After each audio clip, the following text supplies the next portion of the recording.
Eu acredito que você já ouvido pessoas dizerem assim: eu leio a Bíblia e eu não entendo nada. Não sei se você um dia já falou isso, ou se você ainda está nesse nível, mas é muito comum ouvirmos isso. Eu leio e não passam de letras. Por quê? Em alguns casos. Porque o que sai da palavra de Deus para nós é um conteúdo espiritual. Eu preciso sempre pedir a ajuda de Deus para entender as coisas espirituais. O texto sagrado diz, claramente que o homem natural não entende as coisas espirituais. E nós vimos isso na história desse homem chamado Nicodemos. Quem era Nicodemos? Nicodemos era um homem inteligente, era um homem sábio. Se fosse hoje, diríamos que ele era um teólogo, alguém que conhecia a letra, mas não conhecia o espírito da palavra. E é para isso que nós temos que lutar, porque quem conhece um crente, sabe aquele crente mesmo, quem conhece alguém, honestamente, você conhece alguém? Ele conhece a letra? A letra não conhece? Os versículos recitam muito bem. Claro, não estamos generalizando nem falando de ninguém, mas nem todo mundo que recita aqueles belos versículos bíblicos aplicam aquilo em suas vidas. A quem aplica, amém. Mas muitos que falam, ou que falam, não entendem. Conhecem a letra, mas não conhecem o espírito da palavra. O texto diz assim: preste bastante atenção, porque se você prestar bastante atenção, essa palavra vai entrar em você e vai mudar a sua vida hoje. Amém? E havia entre os fariseus um homem chamado Nicodemos, príncipe dos judeus. E este foi ter de noite com Jesus e disse-lhe: Rabi, ou seja, mestre, bem sabemos que é mestre, vindo de Deus, porque ninguém pode fazer estes sinais que tu fazes, se Deus não for com ele. Jesus respondeu e disse: na verdade, te digo. Olhe para mim, quando Jesus fala na verdade, ele quer enfatizar muito. Ele não quer que aquilo entre por aqui e saia por aqui. Ele quer que a pessoa entenda. Por isso que em várias ocasiões ele dizia: na verdade, te digo que aquele que não nascer de novo não pode ver o reino de Deus. Olha, pega o espírito, isso é muito forte. Nicodemos chegou com Jesus e disse: mestre, eu sei que o Senhor só pode vir de Deus. Tua vinda só pode ser da parte dele pelos sinais que o Senhor está fazendo. Naquela altura, Jesus estava mostrando o seu poder. Quem ia atrás de Jesus viu milagres, a cura, a prosperidade, a multiplicação de pães e peixes. Isso impressiona qualquer um, menos Jesus. Impressiona todo mundo, menos aqueles que têm olhos espirituais. Tanto é que ele disse dos sinais, e Jesus nem tocou no assunto dos sinais. É como se Jesus se fizesse surdo para o que ele falou e disse: olha, em verdade te digo, que quem não nascer da água e do Espírito não pode nascer de Deus. Essa é a prova de que nem todo mundo que viu na sua própria vida os sinais, nem todo aquele que faz sinais, me refiro a pastores, obreiros, seja lá o que for, não significa que fazer ou ver na sua vida sinais quer dizer que a pessoa nasceu de Deus. Então quer dizer que tem gente que recebeu um grande sinal de Deus e não nasceu de Deus? Sim. Muita gente foi curada, foi prosperou, mudou de vida. Aquele que até profetiza e os certos sinais acontecem por meio da fé. Mas uma coisa não tem nada a ver com a outra. E é o que muita gente ainda não entendeu. A pessoa pensa, porque ela está vendo o poder de Deus, porque ela está dentro da igreja, ela já está com o problema dela 100% resolvido. E isso não é verdade. O problema está resolvido aqui, quando isso aqui do versículo 3 se cumpre. Vou ler de novo para você não esquecer. Na verdade te digo, que aquele que não nascer de novo, diga, não pode ver o reino de Deus. Aqui o problema é quando a pessoa nasce de Deus. Exemplos não nos faltam. Eu não sei quantos anos tem essa igreja aqui no Valparaíso. Alguém sabe me dizer? Essa aqui? Só essa aqui? Alguém sabe me dizer? 32? Tudo isso? Acho que não, hein? Enfim, era aqui, era em outro lugar. Quantos anos? Vamos a uma pesquisa, vamos a uma enquete aqui agora. Vamos a uma enquete aqui. Quem conhece alguém que frequentava essa igreja e era muito abençoado, família, prosperidade, saúde, e estas pessoas não estão mais na fé? Levante as suas mãos. Quem conhece? Balança a mão assim, pessoal. Olha só. Cadê os sinais, hein? Cadê as maravilhas? Cadê, no mínimo, a gratidão dessas pessoas pelo que Deus fez?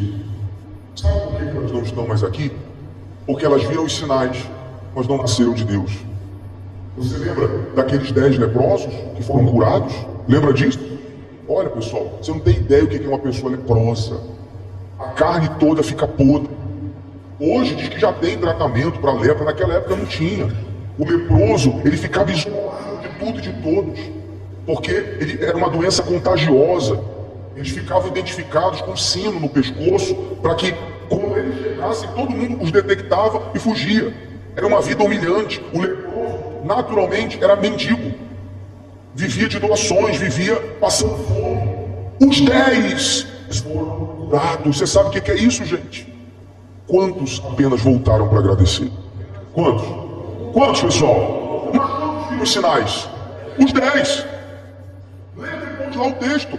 Em Lucas, os 10, quando são curados, não se fala mais nos outros 9. Receberam os sinais. Só o dízimo, foi lá, se curvou aos pés de Jesus e se entregou. Qual foi o resultado? A tua fé te salvou. Foi o que ele ouviu. Foi essa frase que ele ouviu. Tua fé te salvou. 9 viram sinais. Um só se entregou, possivelmente um só nasceu de Deus. Quem está entendendo, gente? Então vamos lá, vamos entender. Se 9 foram embora e receberam sinais e um só foi salvo, então quem vai ser salvo é a maioria ou a minoria? Hã? Quem entende de verdade a palavra é a maioria ou a minoria? Quem leva as coisas de Deus a sério é a maioria ou a minoria? É a minoria. Então já vá se preparando aí para querer fazer parte de qual grupo? Da minoria. Não é que é impossível não, mas a pessoa tem que entender. Você vê, o leproso Naamã, que eu creio que foi falado aqui durante esse dia, foi falado aqui bastante, Naamã entendeu. Ele foi cabeçudo no começo? Foi. Não queria mergulhar no Jordão? Sim. Mas depois que ele se viu curado da lepra, depois que ele recebeu aquele poderoso sinal, o que ele fez, hein? Ele fugiu, foi embora? Eu não sei se tem aí, de Reis 2, 5, 17. Tem aí? E disse Naamã: se não queres, porque ele queria dar presentes, né? Naamã queria dar presente, tão grave que ele ficou depois do sinal que ele recebeu da cura. Se não queres, dê a este teu servo uma carga de terra que basta para carregar 2 mulas, porque nunca mais oferecerá este teu servo holocausto nem sacrifício a outros deuses, senão Naamã se entregou. Naamã deixou bem claro: depois desse sinal, acabou. Nunca mais eu ofereço sacrifício. Eu só vou servir ao Deus de Israel. Em outras palavras, esse sinal aqui, ele não vai servir para me levar para longe de Deus. Esse sinal aqui serviu para eu me entregar. Amém, gente? Então é assim que você tem que receber os sinais, as bênçãos de Deus. Não como se ele fosse um garçom para te servir e depois você virar as costas para ele ir embora. Não. Tem que servir para você ver a grandeza de Deus, o poder de Deus e dizer: não, eu vou me entregar. É esse Deus que eu quero servir. É dele que eu quero nascer. Voltando em João aí, continue no versículo 4. Está aberto aí em João, família? Disse-lhe Nicodemos. O que Jesus disse que tinha que acontecer com ele? Nascer de novo, não foi? Olha o que ele respondeu para Jesus: como pode um homem nascer sendo velho? pode, porventura, tornar a entrar no ventre de sua mãe e nascer? Então, pessoal, espiritualmente, ele não entendeu nada. Mas ele entendeu no sentido literário da coisa. Ele pensou, nascer de novo? Então, peraí, o homem vai ter que entrar na barriga da mulher novamente?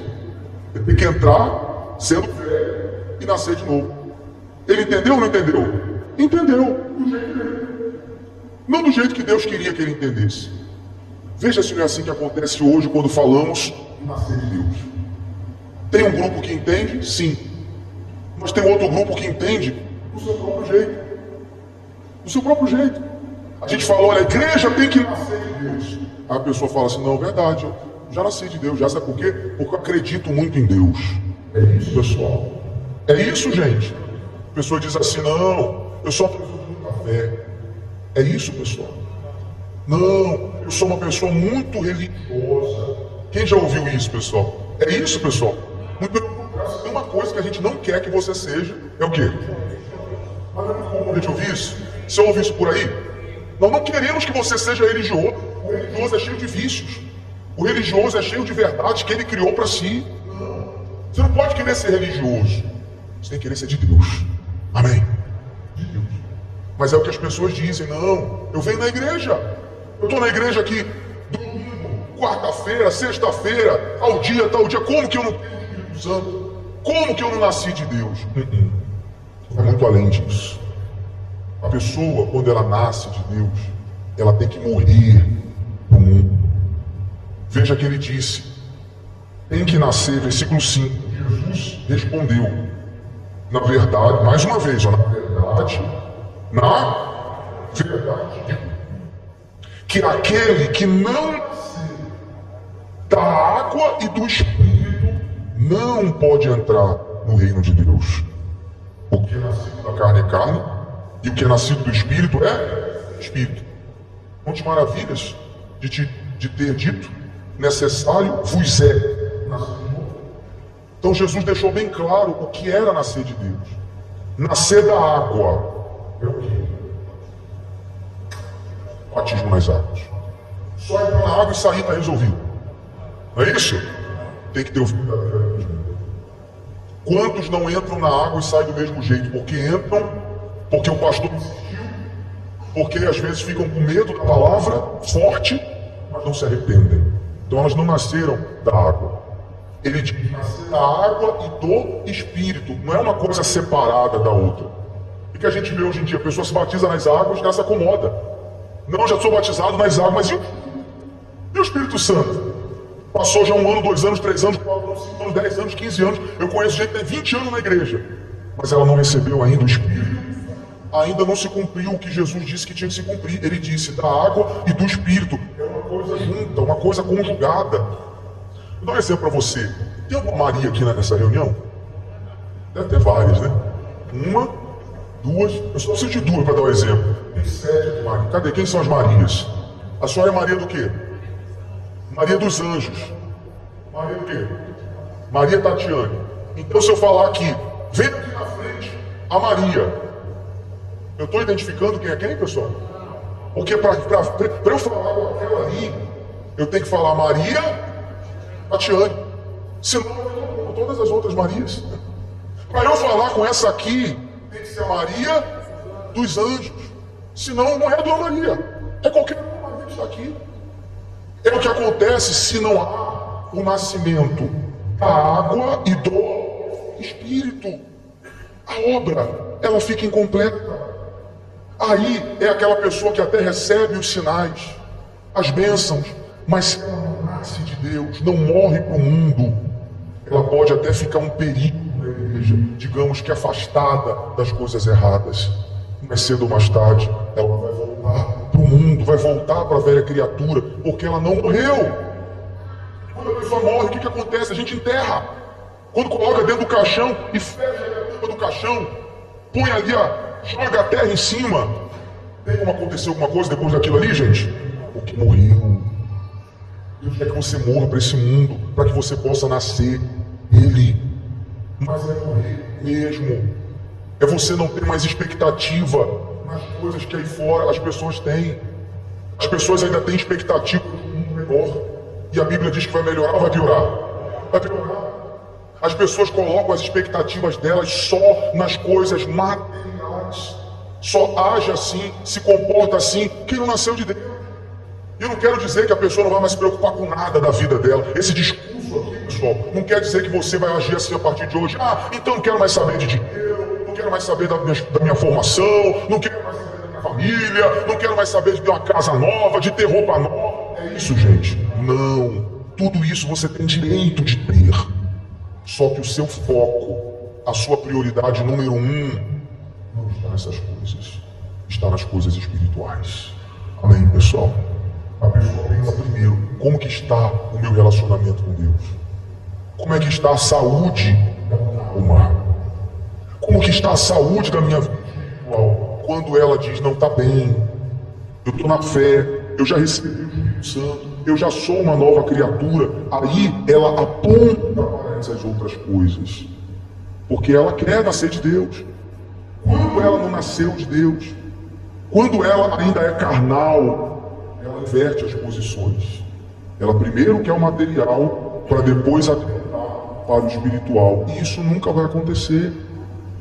A gente vê algumas pessoas dizendo assim, não, eu vou me preocupar um dia com o Espírito Santo. Vou me preocupar. Eu sei, os pastores falam que é a coisa mais importante, mas primeiro eu tenho que resolver os meus problemas. Não, primeiro meu filho tem que sair das drogas. Primeiro eu tenho que sair do aluguel. Não, primeiro eu tenho que pagar as minhas dívidas. Pessoal, quando a gente resolve um problema hoje, amanhã já tem outro. É ou não é, pessoal? Você resolve hoje, amanhã tem outro. É ou não é? Se eu for ficar esperando o fim dos problemas para me preocupar com a minha alma, eu não vou me preocupar nunca com a minha vida espiritual. Eu vou ficar sendo enganado pelo diabo. E sem o Espírito Santo, com dificuldade para resolver os meus problemas. Porque o Espírito Santo é o guia. O Espírito Santo é aquele que vai me dar a direção. É aquele que vai abrir o caminho para mim. É aquele que vai mostrar o que eu tenho que fazer quando eu não souber o que fazer. Nós queremos que a igreja nasça de Deus. Nós queremos que a igreja seja aquele leproso que mesmo tendo os sinais, se entregou. Queremos que você seja como Naamã, que resolvendo o problema espiritual, se resolveu, aí sim você vai buscar no altar o cumprimento das outras promessas, mas sem inverter a ordem das coisas. Amém, pessoal? Porque quando há essa verdadeira entrega, já era. Quando há essa verdadeira entrega, você recebe a vida nova. A tua vida muda, ainda que as pessoas não queiram te levar a sério. Ainda que as pessoas não queiram acreditar em você, não tem problema. Dentro de você há uma certeza. Aqui em Filipenses, põe aí por favor. Filipenses 4, do 7 ao 8. Paulo diz assim, e a paz de Deus, que faz o que, pessoal? Excede todo o entendimento. Guardará os vossos corações e os vossos pensamentos em Cristo Jesus. Você sabe o que isso aqui significa? É quando a pessoa, às vezes, ninguém acredita nela, mas ela se entregou de tal ponto que a vida dela mudou. E as pessoas querem dizer ela falando, eu acho que você não é de Deus não, hein? Eu acho que você não recebeu o Espírito Santo não. Olha, eu acho que você não nasceu de Deus ainda não. A entrega dela foi tão perfeita, que dentro dela, ela tem qual sentimento? Acabei de ler aqui. Paz.